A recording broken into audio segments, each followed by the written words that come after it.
जय श्री राम। सर्वमंगल मांगल्ये शिवे सर्वार्थ साधिके शरण्ये त्र्यंबके गौरी नारायण नमोस्ते। जय श्री राम। जय माता विंध्यवासिनी की जय हो, गुरुदेव महाराज की जय हो, संत समाज की धर्म की जय हो, अधर्म का नाश हो, प्राणियों में सद्भावना हो, विश्व का कल्याण हो। हर हर महादेव।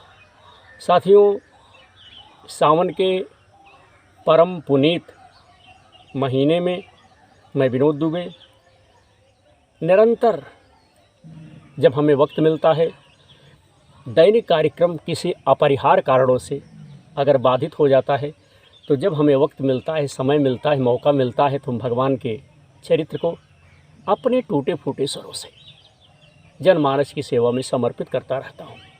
और इस परम पुनीत देव कर्म जन्म तपोभूमि उत्तर प्रदेश से मैं विनोद दुबे यही अपने देशवासियों से निवेदन करता हूँ, अनुरोध करता हूँ, प्रार्थना करता हूँ कि हमारे भाई लोग इस धार्मिक कार्यक्रम को देखें। कार्यक्रम अगर अच्छा लगे, सुंदर लगे, बढ़िया लगे, अच्छा लगे, तो इस कार्यक्रम को सपोर्ट कीजिए। इस कार्यक्रम में आप सब अपना सहयोग दें, सहायता दें, मदद करें, यही हमारा प्रयास है। साथियों, धर्म न दूसर सत्य समाना, आगम निगम पुराण बखाना। तो धर्म जहाँ है वहीं सब कुछ है। मैं यही चाहता हूँ कि हमारा देश, हमारे देश के निवासी, हमारे भाई लोग धर्म के काम में जुड़ें और धर्म की चर्चा दूर दूर तक करें। और हमारे जो इन पवित्र पुनीत ग्रंथों में जो आदर्श, चरित्र, महिमा, आचरण, संस्कार बताए गए हैं, मनुष्य अपने जीवन में धारण करके अपने आप को धन्यमय करे। जय हो गुरुदेव महाराज की, पवित्र पावनी गंगा मैया की जय, वेद माता गायत्री की जय। आज के इस सर्ग में हम श्री मद वाल्मीकि रामायण के माध्यम से किष्किंधा कांड का सर्ग नंबर 21 इस वीडियो के माध्यम से प्रसारित करने चल रहा हूं। साथ ही साथ अगर इस प्रसारण में हमारे विद्वान भाइयों को, हमारे कथावाचक भाइयों को अगर कहीं कोई त्रुटि हो, कहीं कोई कमी हो, तो हम क्षमा प्रार्थी हैं। आप लोग हमें क्षमा कीजिएगा। इसलिए हम गृहस्थ आश्रम से वक्त निकाल करके, समय निकाल करके भगवान के इस चरित्र को आप सब तक प्रेषित करने की कोशिश कर रहा हूँ। जय हो भगवान भोलेनाथ की। हनुमान जी का तारा को समझाना और तारा का पथ की अनुगमन का ही निश्चय करना बड़ा ही करुणमय प्रसंग है। श्रीमद् वाल्मीकि रामायण के माध्यम से आइए कथा की तरफ हम लोग चलते हैं। ओम श्री गणेशाय नमः। तारा को आकाश से टूटकर गिरी हुई तारिका के समान पृथ्वी पर पड़ी देख वानर उत्पत्ति हनुमान जी धीरे धीरे केसरी नंदन तारा को समझाना शुरू किए। तारा को सांत्वना देना, भरोसा देना हनुमंत लाल जी ने शुरू किया। हनुमंत लाल जी ने कहा, हे देवी, जीव के द्वारा गुण बुद्धि से अथवा दोष बुद्धि से किए हुए जो अपने कर्म हैं, कर्म प्रधान विश्व करि राखा, जो जस करे सो तस फल चाखा। जिस प्रकार से आपका कर्म रहेगा, उसी प्रकार से विधाता आपको फल देंगे।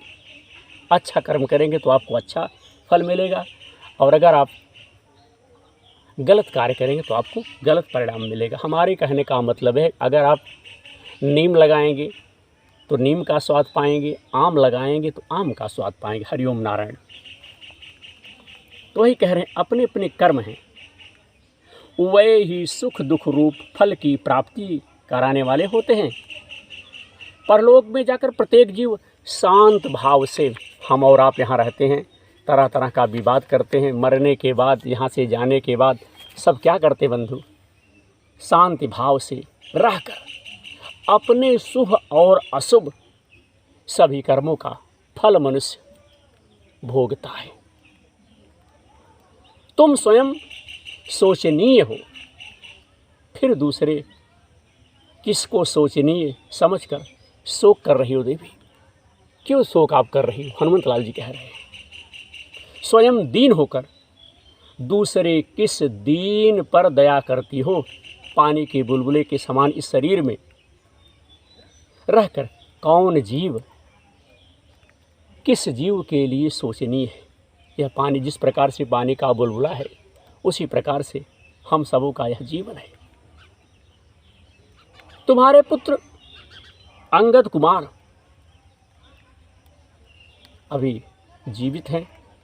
अब तुम्हें इन्हीं की ओर देखना चाहिए और किसी को और नहीं देखना चाहिए, केवल अंगद की तरफ आपको देखना चाहिए और इनके लिए भविष्य में जो उन्नति साधक श्रेष्ठ कार्य हो उनका विचार करना चाहिए। अब तुम्हारे पास अंगद है और अंगद का भविष्य, अंगद का जीवन किस प्रकार से उज्जवल हो।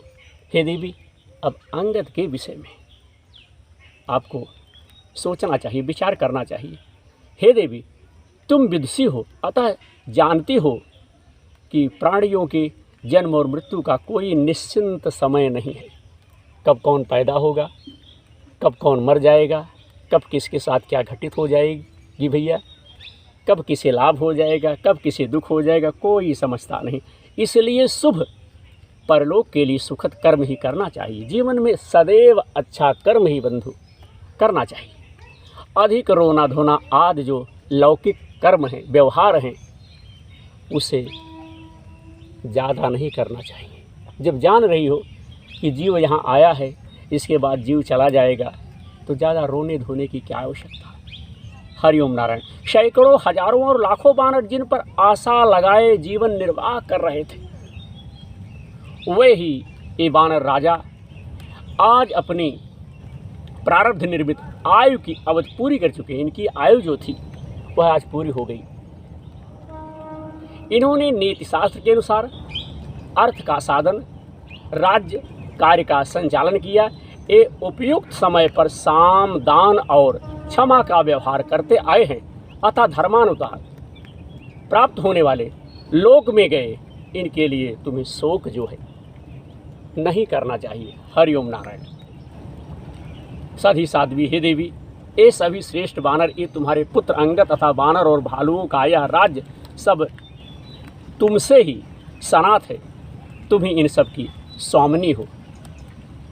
हे भामिनी, ये अंगद और सुग्रीव दोनों ही शोक से संतप्त हो रहे। तुम इन्हें भावी कार्य के लिए प्रेरित करो। तुम्हारे अधीन रहकर अंगद इस पृथ्वी का शासन करेगा। शास्त्र में संतान होने का जो प्रयोजन बतलाया गया है तथा इस समय राजा बाली के परलौकिक कल्याण के लिए जो कुछ कर्तव्य है वही आप करो। यही समय की निश्चिंत प्रेरणा है। हनुमान जी कह रहे हैं, बानर राज का जो है अंत्येष्टि संस्कार और कुमार अंगद का राज्य अभिषेक किया जाए। बेटे को राज सिंहासन पर बिठा करके तुम्हें शांति मिलेगी। तारा अपने स्वामी के विरह शोक से पीड़ित थी। वह उपयुक्त वचन सुनकर सामने खड़े हुए हनुमान जी से हाथ जोड़ करके बोले, अंगद के समान 100 पुत्र एक ओर और मेरे मरे होने पर भी इस वीरवर स्वामी का आलिंगन करके सती होना दूसरी ओर, इन दोनों में से अपने वीर पति के शरीर का आलिंगन ही मुझे श्रेष्ठ जान पड़ता है। चाहे हमारे 100 पुत्र हो जाएं, लेकिन हमारा पति पति है। मैं ना तो बानरों के राज्य की स्वामिनी हूँ और ना मुझे अंगद के लिए ही कुछ करने का अधिकार है। इसके चाचा सुग्रीव ही समस्त कार्यों के लिए समर्थ हैं और वह ही मेरी अपेक्षा इसके निकटवर्ती भी है। तारा ने कहा, साथी, हे कपश्रेष्ठ हनुमान जी, अंगद के विषय में आपकी यह सलाह मेरे लिए काम में लाने योग्य नहीं है। आपको यह समझना चाहिए कि पुत्र के वास्तविक बंधु, सहायक, पिता और चाचा ही, माता नहीं। सहायक जो होते हैं, कौन कौन से भैया रहते हैं? वास्तविक बंधु, सहायक, पिता और चाचा ही हैं, माता नहीं। मेरे लिए वानरराज बाली का अनुगमन करने से बढ़कर इस लोक या परलोक में कोई भी कार्य उचित नहीं है। युद्ध में शत्रु से जूझकर मरे हुए अपने वीर स्वामी के साथ सेवित चिंता आदि की सैया पर शयन करना ही मेरे लिए सर्वदा योग्य है। इस प्रकार से तारा हनुमान जी से कह रही है। साथियों, इस समय जहाँ प्रसारण कर रहा हूँ आप देख सकते हैं बारिश हो रही है, इसलिए प्रसारण जो है हम यहीं पर संपन्न करता हूँ। आशा करता हूँ कि आप सबका आनंद प्रेम इसी प्रकार से मिलता रहे। और सर्ग नंबर 22 में हम अपने भाइयों को सुनाएंगे बाली का सुग्रीव और अंगद के अपने मन की बात कहकर प्राणों का त्याग देना। हरिओम नारायण। बड़ा ही दुखद प्रसंग इस समय श्रीमद् वाल्मीकि रामायण के माध्यम से चल रहा है।